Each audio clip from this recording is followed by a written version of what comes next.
¿Qué tal? ¿Cómo están? Reciba la más cordial bienvenida a Cultura en San Lázaro, una producción de la Coordinación de Comunicación Social de la Cámara de Diputados.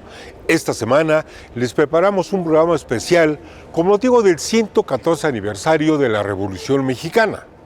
Veamos los planteamientos presentados en la interesante mesa de análisis Perspectivas de la Revolución Mexicana. El pasado 20 de noviembre se conmemoró el 114 aniversario del inicio de la Revolución Mexicana, un momento crucial en la historia del país que transformó las estructuras sociales, económicas y políticas de México. Por ello, el Espacio Cultural San Lázaro se llevó a cabo la mesa de análisis Perspectivas de la Revolución Mexicana. La investigadora del Instituto Nacional de Estudios Históricos de las Revoluciones Mexicanas, la maestra Ana Salinas Alberdi, resaltó el papel crucial que tuvieron las mujeres en la colaboración de la revolución y que fueron invisibilizadas.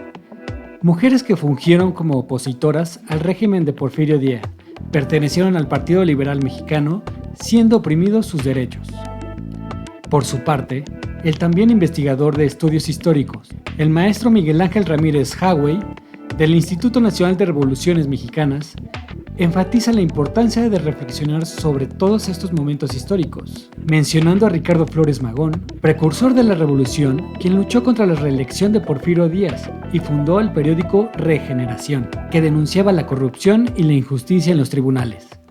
Se prevaleció que la Revolución Mexicana es un tema fundamental en la historia del país y su conocimiento como propósito de entender la dominación, la liberación y examinar cómo la revolución buscaba eliminar la opresión y establecer una sociedad más justa y democrática. En la sección Símbolos de la Cámara, mi compañera Mariana Arias, del Museo Legislativo, analiza la evolución de la imagen de los indígenas a través de la historia en la pintura de artistas mexicanos.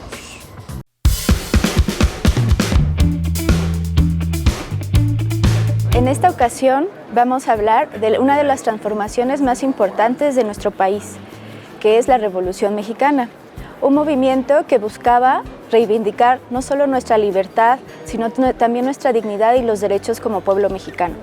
Comenzaremos este recorrido con el grabado del artista María Izquierdo, titulado La Siesta, en donde vemos a un campesino agachado, sumiso por la opresión y por el olvido, pero a pesar de esto rodeado de tierras y de animales, una tierra fértil que le pertenecía. En este periodo va a haber una propuesta de José María Luis Mora, en donde propone cambiar la palabra indio por la de ciudadano.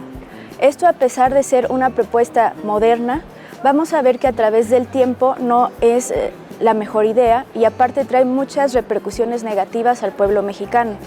Esto provoca que nos vayamos separando de nuestras raíces, olvidando a nuestros ancestros y olvidando nuestra tierra.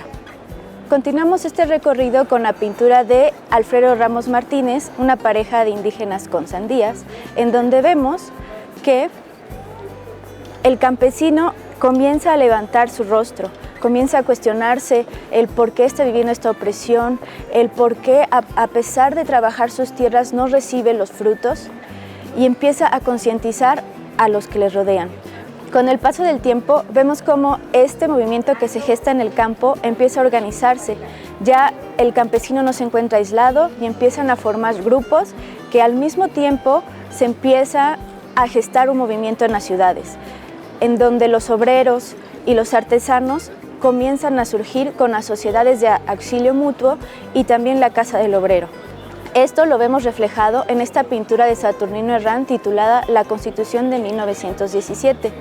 En esta pintura también vemos cómo a pasar del tiempo el cuerpo del campesino empieza a levantarse de una posición agachada a levantar la cabeza y en este momento ya tomando las armas, tomando conciencia para luchar por sus derechos y por su libertad. Comienza un periodo de violencia y de confusión, en donde los villistas, los zapatistas y los constituyentes se encuentran luchando en un campo de batalla no solo físico, sino también ideológico. Aquí vemos el cuerpo del campesino erguido y decidido y a ir con todo para lograr sus objetivos. Y sobre todo vemos que los cuerpos ya no se ocultan, que están decididos a luchar por sus tierras y por su herencia. Este proceso de transformación, tanto de identidad como de ideología, se ve reflejado en la pintura de Diego Rivera, Paisaje Zapatista, en donde vemos cómo el campesino se fusiona con la tierra, vemos que se fusiona con los colores, con los recursos y con las armas, para poder recuperar esa herencia que le fue dada. Es muy importante exaltar este vínculo entre el campesino y la tierra, ya que le genera una conexión espiritual con sus ancestros y con su presente. El papel de la mujer en la revolución fue muy contundente e importante, como lo vemos aquí en la pintura de Compasión de Alfredo Ramírez Martínez, en donde vemos que la mujer, a pesar de encontrarse en el campo de batalla, también apoya con su amor, con su cuidado y con su compasión.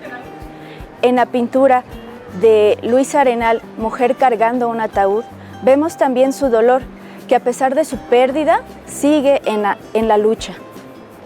Uno de los movimientos más importantes y que ha prevalecido en todas estas transformaciones de México es el movimiento feminista, que a partir de la revolución surgió.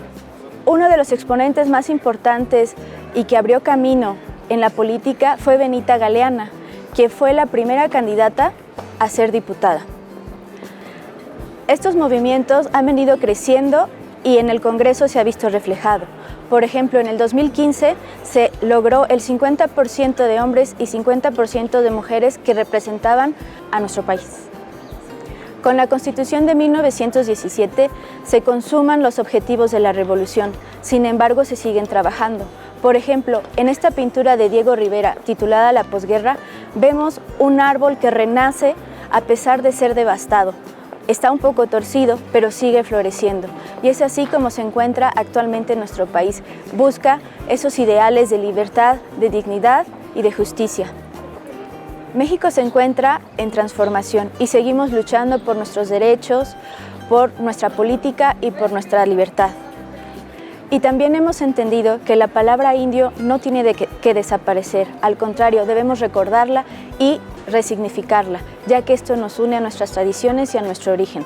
Y recordar que la revolución fue un movimiento en donde los cuerpos se alzaron y transformaron nuestro país.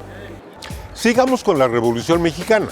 Nos recibió la doctora Rebeca Barquera, una verdadera especialista en el tema.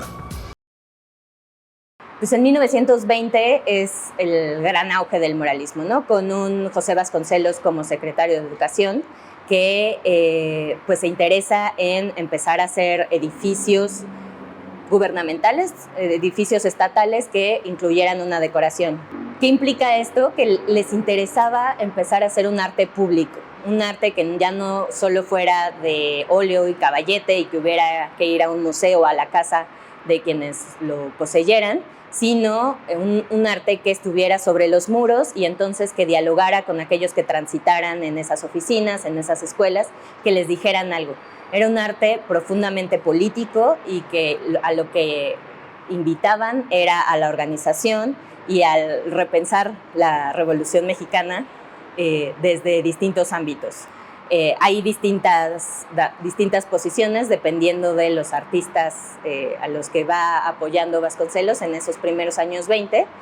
Por eso tuvieron tanto éxito los murales, ¿no? Como un espacio en el que pareciera que había más posibilidad de educar a partir de las imágenes. No porque sean más fácil de leer, pero es un proceso de identificación mayor que el de las letras. Va a haber otro tipo de artistas que lo que les interesa es la enseñanza y entonces fomentan un método en el que se incentive la habilidad manual indígena y se rescaten modelos de las artes populares. En la Escuela Belisario Domínguez se invita a Carlos Mérida y a Emilio Amero a hacer la decoración. Artistas que estaban interesados un poco en la abstracción, en cuentos, lo que pintan ahí son cuentos para niños. ¿Qué pasa con eso? Es una escuela que sigue hoy todavía en uso y estaba muy cerca de lo que era la escuela de pintura La Esmeralda. Los artistas que estudiaban en La Esmeralda iban a esa primaria a la vuelta a seguir interviniendo en los muros. Entonces, si uno entra, hay distintas épocas, en los 40, en los 50, hay un mural de los 70 en el que está Allende. O sea, es pensar cuáles eran los intereses. Sí, es una pintura de historia que representa a Cárdenas y representa justo la Revolución Mexicana, la independencia, pero también hay otros elementos como la construcción de las alegorías, la firma de la Constitución. También otro de los ejemplos que me gusta mucho es el propio monumento a la Revolución.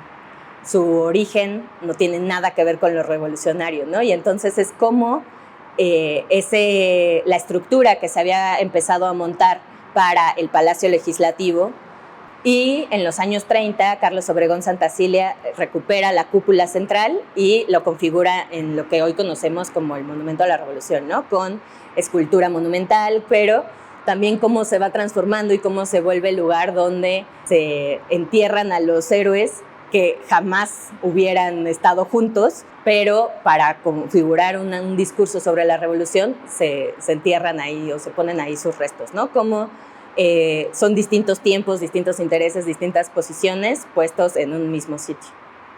Todas las campañas de publicación de libros en las que también participan los artistas y pues es pensar cómo la letra y la imagen se van compaginando.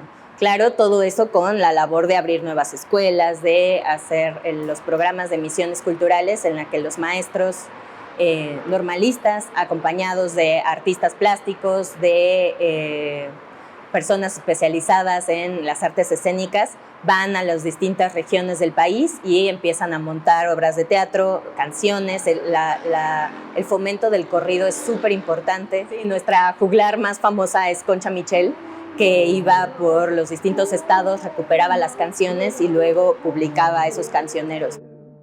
Para los 30, la arquitectura que se considera como revolucionaria es que México empiece a insertarse en lo que se conoce como la arquitectura funcionalista, que fue el interés de varios arquitectos de hacer una arquitectura mucho más interesada en lo social, arquitectura que se enfocaba en la construcción de hospitales, escuelas, centros, y que implicaba dejar evidente las conexiones eléctricas, las tuberías, pero al mismo tiempo, pues, ¿para qué dejarlo evidente? Para que fuera menos costosa y entonces empezaran los programas de habitación social, ¿no? Y de vivienda social y el surgimiento del Infonavit y de otras políticas de habitación. Y pues quizá la llevada al extremo de la idea del multifamiliar por el mismo arquitecto Mario Pani es Tlatelolco, ¿no? Con distintas ideas de cómo las distintas clases sociales pueden acercarse a un mismo tipo de vivienda. Mi postura es que no necesariamente es el 20 de noviembre de 1910 cuando se lleva a cabo el cambio, o sea, como decía, esa exposición de 1910 de los artistas mexicanos unos meses antes, o pensar en lo que pasa en 1911 también en la academia y en las distintas escuelas que empiezan las huelgas, las organizaciones, el cuestionamiento al status quo. Se tarda un poquito, pero pues sí cambió radicalmente la manera en la que nos expresamos, el lenguaje, la manera en la que se producen, en la manera en la que se empiezan a producir formas en la pintura, en la plástica, en la arquitectura. Creo que pues sí, o sea, la revolución como movimiento es importante y que pues sí cambia los imaginarios y los va transformando y todavía hoy lo seguimos estudiando. Llegamos al final de esta edición de Cultura en San Lázaro. Antes de despedirnos, les recomiendo la revista Cámara, Periodismo Legislativo, que en este número de noviembre nos presenta al nuevo director general del Espacio Cultural San Lázaro, Elías Robles Andrade, quien tiene un reto: construir una ventana abierta a la ciudadanía y apostar por la discusión de las ideas, así como el fomento a las bellas artes. Nos vemos la próxima semana. Gracias por su atención.